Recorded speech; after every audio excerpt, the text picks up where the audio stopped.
Good day, everyone. Today we will dive to a new topic of intercultural communication in the workplace. So these are the outline of our report. So first is the main topic, which is intercultural communication in the workplace. So there are importance of intercultural communication in the workplace. The subtopic are managing multicultural teams. Under NIA is definition of multicultural teams, challenges in multicultural teams, best practice for management, strategies for success. Another subtopic is leadership styles across cultures. So under NIA is understanding cultural differences, example of cultural variation, key skills of cross-culture leaders. Then the last subtopic is the global business etiquettes and ethics. So under NIA is global business etiquettes and ethics. So there are key types of global business etiquettes and principle of etiquettes. So according to my research, intercultural communication in the workplace, it is a process of exchanging meaningful information and building relationship with colleagues and clients from diverse cultural background. So intercultural communication, it is a vital skills in today's globalized workplace, enables professionals to work effectively with colleagues from diverse cultural background, fostering collaboration, creativity, and competitiveness in the global market. So these are the importance of intercultural communication in the workplace. First is enhanced collaboration.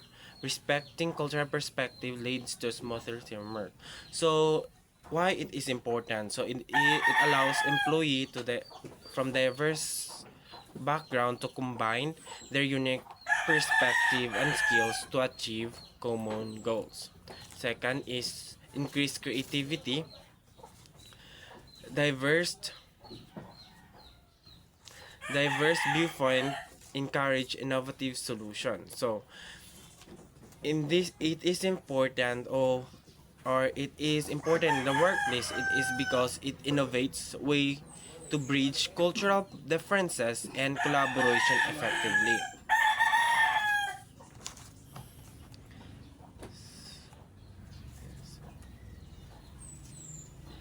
And three is improve employee engagement. Inclusion boosts morale and participation. So understanding and respecting diverse culture, perspective, fostering inclusion and trust.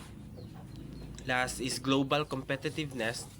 Strong intercultural skills strengthen international operation and relationship. So it enables employee to collaborate effectively with people from diverse background, and it can lead also to a success in international market. Managing multicultural teams.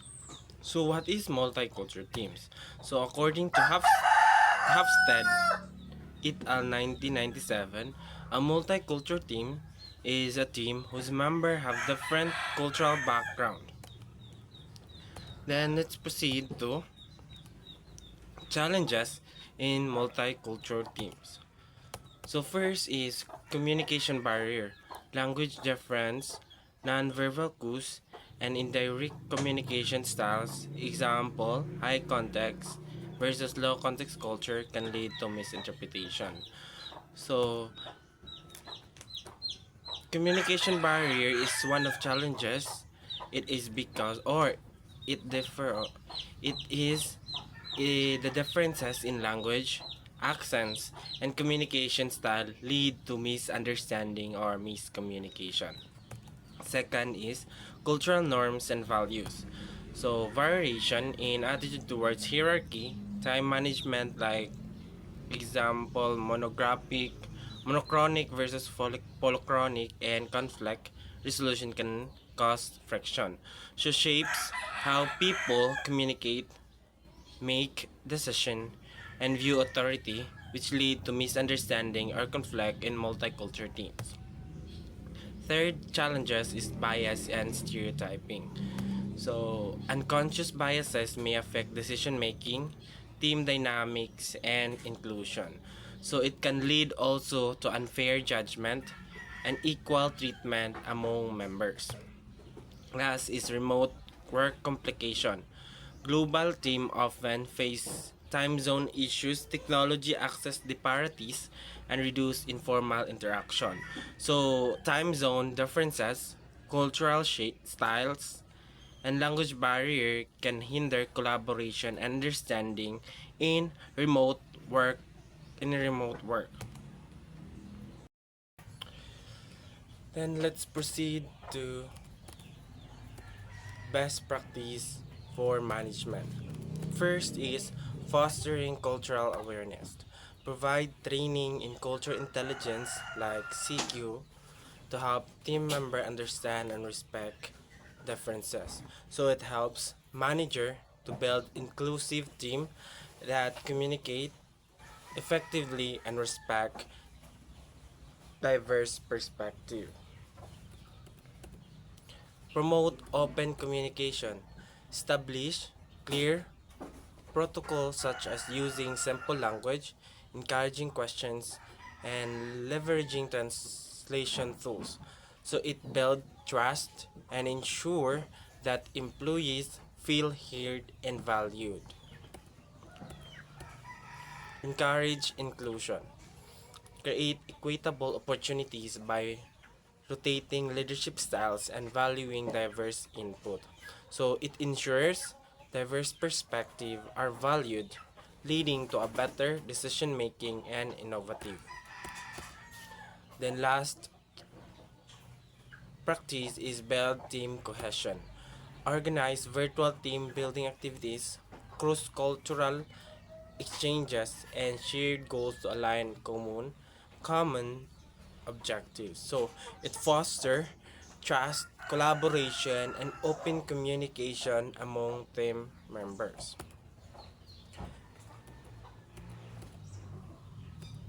Then let's proceed to strategies for success. So the first strategy is leadership style. So adapt and transformational approach, lead by example, empowering members, and adapt to cultural difference preferences. Example, directive in hierarchical cultures and collaboration in egalitarian ones.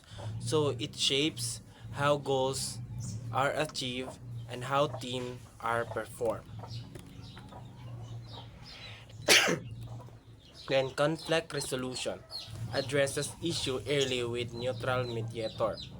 Technique like active listening and referring perspective help de-escalate tension. So it promotes collaboration, reduce tension, and keep team focused on the goals. Addressing issue quickly are and fairly lead to a success. Performance metrics set universal measurable goals while allowing flexibility for cultural work style. So they provide measurable data to track progress toward goals. Last is technology and tools. So implement platform like Slack, Zoom, or Microsoft Team with multilingual support. So technology efficiency, accuracy, and innovative, enabling individual and organization to achieve goal faster. Then there is no doubt that more diverse team outperform their homogeneous counterparts, but when it's not managed well, their very same strength can also be their team weaknesses. Companies who are willing to invest their multicultural teams and the necessary culture teams will certainly reap the diversity dividend. That ends my part and thank you everyone. Leadership style across culture. Leadership style varies significantly across cultures with factors like hierarchy, communication, and decision-making preferences, shaping what is considered effective leadership. Understanding cultural differences. Hierarchy versus egalitarianism. Cultures differ in their views of authority and hierarchy. Hierarchical cultures often expect leaders to be more directive and authoritative, whereas egalitarian culture favor self-direction and shared decision-making. Example of hierarchy versus egalitarianism. Um, ang hierarchy, example for hierarchy in Japan, employees follow a strict chain of command. They wait for their managers or approval for the making major decision. Egalitarianism in Sweden, everyone opinion is involved from even junior employees can share more ideas during meetings and decision making together. Communication style. Preferred communication varies, with some cultures valuing directness and others preferring indirect or more contextual communication. Contextual communication. Um, Example of communication style in United States, people often karabitan mo speak we directly say that mean for example, mayon sila ang employee might tell a boss, so I disagree with that a plan. So this a plan. Example of cultural variation. Paternalistic leadership in some cultures, a compassionate, caring, and family-like approach is highly valued in leadership. Participated leadership, common in Western cultures, this style involves employees in decision-making and is well suited to cultures and value equality and autonomy. So example of paternalistic leadership. In manager in China may treat employees like kadabtang like gitreat nila as like a family, offering or personal advice kanang mutabang the times mutabang sa panahingdan in guiding their careers while respected loyalty and respect and in turn and example sa koan participating leadership and in United States or Australia leaders encouraged to karapta teamwork sa employees in help making decision such as projects nila or strategies to solve the problems together. Charismatic leadership in certain contexts, leaders who are seen as inspirational and value-based and more effective, connecting deeply with their staffs. Example of charismatic leadership. Example of charismatic leadership is in Latin American cultures, leaders who can be energetic, passionate, or nakahatag inspiring or para makamotivate or employees sort emotion, personal connection, they often serve a role models from their themes. Case skill for cross-cultural sensitivity, the ability to recognize and respect cultural differences is fundamental. Adaptability, leaders must be flexible and willing to adjust or adjust style to suit the cultural context. Some cultural sensitivity is na recognize taog saon pa how to respect to other cultures, nagkalalain bitaw. And example sa adaptability kanang as leader to permaflex or kanang ni para ma-flex nila for to style cultural context. Curiosity and empathy, a genuine interest in understanding other cultures and perspectives helps foster trust, better communication. And the last part, tolerance for ambiguity, navigating different ways of doing things requires leaders to be comfortable with uncertainty and new situation. Ang curiosity and empathy to saan nila pagsabot sa other cultures or perspective to para bitaw maka-communicate pud sila sa others. So, example of tolerance ambiguity, example is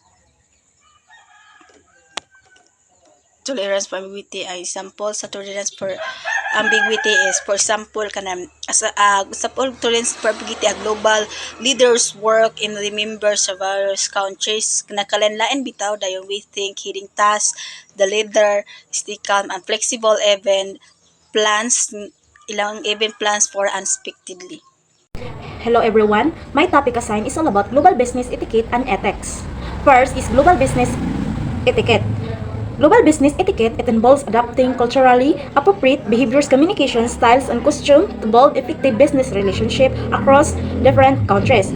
While global business ethics are the moral principles guiding professional conduct and decision making focusing on trust, integrity, and responsibility. Here are some key types of global business etiquettes. First is greetings and introduction. Greetings and introduction is to understand cultural differences in handshake, firmness, bow, or other greetings. For it means not all cultures greet the same way. The level of formality, gestures, and even physical contact vary. For example, in the United States, people greet with a firm handshake and eye contact. In Japan, people bow instead of shaking hands to show respect. In the Philippines, a friendly smile and polite words like good morning are common. Second is dining etiquette. Dining etiquette, familiarize yourself with table manners, utensils, usage, and food custom. It means different cultures have their own tables, manners, and food custom. For example, in China and Japan, people use chopstick and it's rude to stick them upright in rice. In India, people traditionally eat with their right hand, not utensils. And the third is gift giving. Gift giving, know what gifts are appropriate. It means the type of gift and how it is given can carry different meanings in different cultures. For example, in China, avoid giving clocks as symbolize death. In Japan, gift should be beautiful wrap and given with both hands. And the fourth is communication style. Communication style, be aware of direct versus indirect communication tone and body language differences. It means some cultures are direct while others are indirect in communication. For example, in Western countries like the US or Germany, people are direct and say exactly what they mean. In Asian countries like Japan or the Philippines, people are often indirect and polite to avoid conflict and embarrassment. And the fifth, respect and hierarchy. Respect and hierarchy to understand cultural differences in authority, age, and status. Respect. It means some cultures emphasize respect for rank and seniority while value equality. For example, in Japan and South Korea, people show deep respect to older or higher ranking individuals by bowing and using formal language. In the United States, workplaces are more casual and employees may address their boss by first name. Next is ethics. Ethics is the study of what is morally right and wrong, good and bad, involving system of moral principle, values, and conduct for individuals and groups. There are 10 key principles of ethics. First is respect for autonomy. Respect for autonomy recognize individuals' right to make their own decisions and choices. This means allowing people to make their own choices and respecting their freedom to decide what is best for them. For example, a doctor respects a patient's decision to refuse a medical procedure after explaining all the options. Second is non-malfeasance. Do no harm, avoid causing harm to others. This principle means we should avoid action that could harm or hurts others either physical or emotionally. For example, a teacher correct a student mistake kindly instead of embarrassing them in front of the class. The third is beneficence. Do good. Act with the intention of benefiting others. It means always act in ways that help others and promote their well-being. For example, a nurse give extra care and comfort to a sick patient to help them recover quickly. And the fourth is justice. Justice ensures fairness, equality, and distribution of resources. It means to treat everyone fairly and equally without discrimination or bias. For example, an employer gives the same salary to employees who have the same job and experience regardless of genders or background. Number 5 is honesty. Honesty is truthfulness and transparency in words and action.